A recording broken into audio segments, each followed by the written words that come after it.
Dahod Lok Sabha India ગઠબંધન ઉમેદવાર doctor Prabhaben Taviyad Limkheda તાલુકામાં જિલ્લા પંચાયત સીટો પર મીટિંગનું આયોજન કરાયું. દાહોદ 19 લોકસભા ઇન્ડિયા ગઠબંધનના કોંગ્રેસ ઉમેદવાર ડોક્ટર પ્રભાબેન તાવિયાડ લીમખેડા તાલુકામાં ચીલાકોટા જિલ્લા પંચાયત દેવદી માંડલી અને દુધિયા જિલ્લા પંચાયત લીમખેડા બાંડીબાર આંતરસુંબા પર મીટિંગ યોજવામાં આવી. ઉદયપુર લોકસભાના પૂર્વ સાંસદ રઘુવીરસિંહ મીના, ચંદ્રિકાબેન પૂર્વ ધારાસભ્ય દાહોદ જિલ્લા લોકસભા ઇન્ચાર્જ અને છત્તીસગઢના પ્રભારી નરેશભાઈ પુનાભાઈ બારિયા, સૂર્યાબેન પાર્ટી પ્રમુખ પર્વતભાઈ રાઠવા, પૂર્વ પ્રમુખ રૂપાભાઈ જયસિંહભાઈ ડાંગી, નાનુસિંહ ભુરિયા, દિલીપ ભુરિયા, કિરણભાઈ ભુરિયા, હિંમતભાઈ અમલિયાર, વીરસિંહભાઈ નીનામા, અમરસિંહ નીનામા, ભુરાભાઈ માવી, રમણભાઈ ડામોર, કનુભાઈ બિલવાટણા, મથુરભાઈ નીનામા, કાળુભાઈ માવી, દલાભાઈ માવી તેમજ હજારોની સંખ્યામાં માતાઓ, બહેનો અને વડીલો અને યુવાનો ઉપસ્થિત રહ્યા હતા અને ડોક્ટર પ્રભાબેન તાવિયાડને ખૂબ મોટી લીડથી જીતાડવા માટે સંકલ્પ લીધો હતો અને કોંગ્રેસના આપના તમામ કાર્યકર્તા મોટી સંખ્યામાં ઉપસ્થિત રહ્યા હતા, જેમાં લોકોનો અલગ મિજાજમાં ઉત્સાહ જોવા મળ્યો હતો અને ભારે જનસમર્થન મળી રહ્યું હતું. અહેવાલ સુરેશ મકવાણા, ગુજરાત બ્યુરો ચીફ. जब तक तोड़ेंगे नहीं तब तक छोड़ेंगे नहीं. बोलो जोय. घर जाइन बोलवानो છે. જ્યાં સુધી ભાજપ વાળાને તોડીએ નહીં ત્યાં સુધી એમને છોડવાના નથી. તો ઘણું બધું આગળ પણ ભાષણો થઈ ગયા છે, મારે વધારે કહેવાની જરૂર નથી. પણ આ ભાજપ સરકાર રહેશે ત્યાં સુધી આપણને રોજગાર મળવાનો નથી. આપણા માણસોને મજૂરી કરવા બહાર જવાનું છે, તો આપણા પ્રભાબેનને વિજય બનાવવાના છે. અને સાથે સાથે લોકોએ બધામાં એજન્સી લઈ આવ્યા, ખાનગીકરણ કરી દીધું છે, તો એના માટે પણ આપણે કોંગ્રેસને વોટ આપવાનો છે. અહીંયા મંચ પર ઘણા બધા આપણા આગેવાનો છે, બોલવાના છે. પણ મારી તમને એક વિનંતી છે કે જાગ્યા ત્યાંથી સવાર વિપુલભાઈ આવ્યા છે, હજી બીજા ઘણા બધા ભાજપમાંથી આવવાના છે, બીજા બધા સાના મન ફોન કરે કે અમો તમારા હાથે છે, તો એમને પણ આ મન પરથી કહું છું, મન વોટ આપી દેજો, અમે તમને પાછા લઈ લેવાના.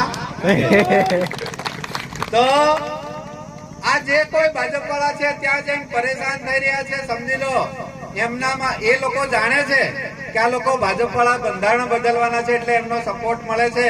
અને આ આજની સભા એમ કહી રહી છે કે આપણે આ પ્રભાબેન આ લીમખેડામાંથી મન લાગે ત્યાં સુધી 10,000 ની લીડ લેવાની છે. મને એટલો વિશ્વાસ આવી ગયો છે. તો તમારે રાત દાડો મહેનત કરવાની છે અને આ રાત દાડો મહેનત ખાલી 4 દાડા કરવાની છે. 7મી તારીખે આપણી પેટીઓ ભરાઈ જાય અને પ્રભાબેનને જીતાડી એવી આશા રાખું છું. સાથે સાથે મારા વડીલો આયા છે અને યુવાનો આયા છે. બીજી એક જવાબદારી પણ લેજો કે આખો દાડો ત્યાં સેવ સવાણું કરી લેજો, પણ આખો દાડો આપણે ભૂત છોડવાનો નથી. આ ભાજપમાં ગુંડાગીરી વાળા લોકો છે, ભ્રષ્ટાચારી લોકો છે, એટલે આપણા એજન્ટોને પણ છોડવાનું કામ કરશે. તો તમારી મારી બધાની જવાબદારી છે કે આપણે કોઈએ ભૂત છોડવાના નથી. આ આપણા સિંગવડમાં ને લીમખેડામાં એ લોકો અત્યારે દરેક આગેવાનને પૈસા આપી રહેલા છે, એટલે તમને મારે કહેવા પડે છે. કારણ કે પૈસા તો બધાને મળી જશે, પણ આપણે બંધારણ પાછું લાવી શકીએ નહીં. 400 સીટો ક્યારે આવે અને ક્યારે આપણે પાછા બદલી શકીએ. એટલે તમારી મારી બધાની ફરજ છે કે આપણે આ બંધારણને બચાવીએ, દેશને બચાવીએ. એ લોકો વાતો કરે છે કે અમે રાષ્ટ્રવાદી છે, રાષ્ટ્રહિતમાં કામ કરી છે. આપણે દેશ માટે લડવાનું છે. જે કોઈ બૂથ ઉપર લડાઈ કરવાની થાય તો લડી લેવા માટે મારું આહવાન છે તમને. લડી લેજો, પાછી પાની આપતા નહીં. આ તમને મારી વિનંતી છે.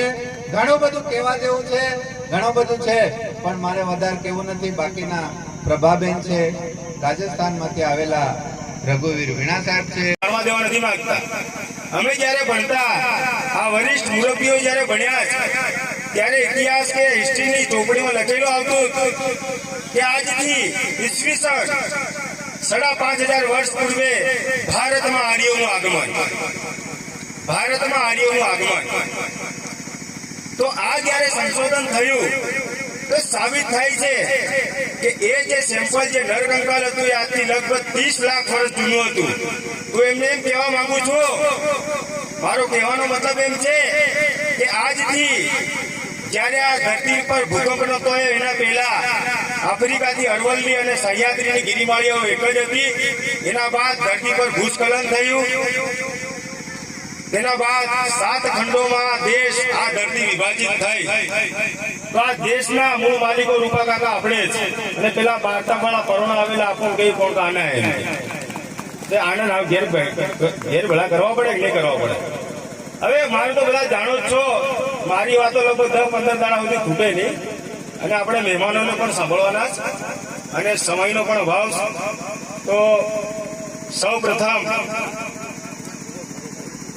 પ્રથમ આપણા ભૂતપૂર્વ વિધાનસભાના ઉમેદવાર, આપણા લોકલાડીલા યુવાનોના પ્રેરણાસ્ત્રોત એવા મારા સાથી મિત્ર અને ખરેખર રિયલ બેંગોલ ટાઈગર એવા નરેશભાઈ પુનાભાઈ બારિયાને હું આમંત્રિત કરું કે તેઓ